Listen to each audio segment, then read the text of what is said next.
Hey YouTube, welcome back. So it seems Nintendo dropped a surprise update overnight, and it's of course the first update since the massive 2.0 update that introduced Brewster, capping several thousand new furniture items, and of course the Happy Home Paradise expansion, which by the way has two different logos depending on what western region you're in, which is really weird. Anyway, version 2.0.1 can now be downloaded, and as you can probably tell by the version number, isn't even a minor update but rather a small patch update that addresses some fairly significant bugs that were introduced in the 2.0 update. Now, when updates the size of the content available in 2.0 is distributed, it's only natural some new bugs or glitches are discovered once the game is played in the real world, and actually Nintendo addressed some of these after launch after identifying a bug when remodeling a villager's home while your gates are open. So it's super nice to see Nintendo jump on this within the first week of release and not only fix this issue but a bunch more. Some of the other fixes include making the Kiki and Lala wand available again after it was mistakenly removed from sale, presumably to match the other wands in the game without realizing it,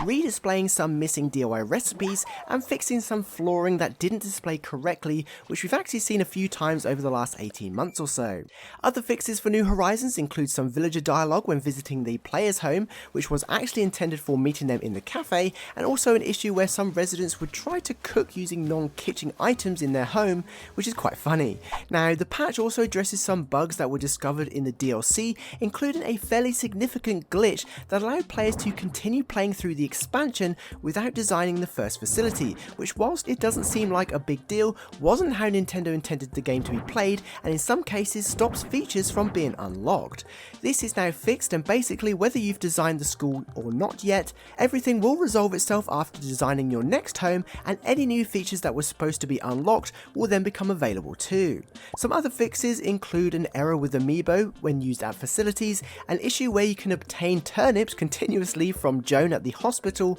which is a really strange one, and finally a bug where the ripe sugarcane item would be unlocked by obtaining tomatoes, which again was not how they intended, I guess. So overall, a very solid patch that addresses a lot of issues, but most notably the school facility in the DLC and being able to remodel homes and save them without any errors or crashes. Now, as you know, Nintendo recently confirmed we'll see no further major content updates to New Horizons and no more paid DLC either, so going forward these are the only kinds of updates we can expect to see. But what do you think about this mini update? Are you happy to see Nintendo jump on this so quickly? And did you experience any of these issues? Be sure to let us know your thoughts in the comments below, especially if you saw a villager cooking using a bed or something. I'd love to see a screenshot. Of course, thank you so much to all the patrons and channel members for supporting this content, and until next time, have an amazing day, stay safe, and I'll see you in the next one.